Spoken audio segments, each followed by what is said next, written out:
بسم الله الرحمن الرحيم عما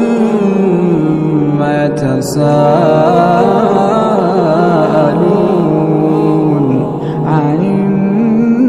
النبأ العظيم الذي هم فيه مختلفون كلا سيعلمون ثم كلا سيعلمون نجعل الأرض مهادا والجبال أوتادا وخلقناكم أزواجا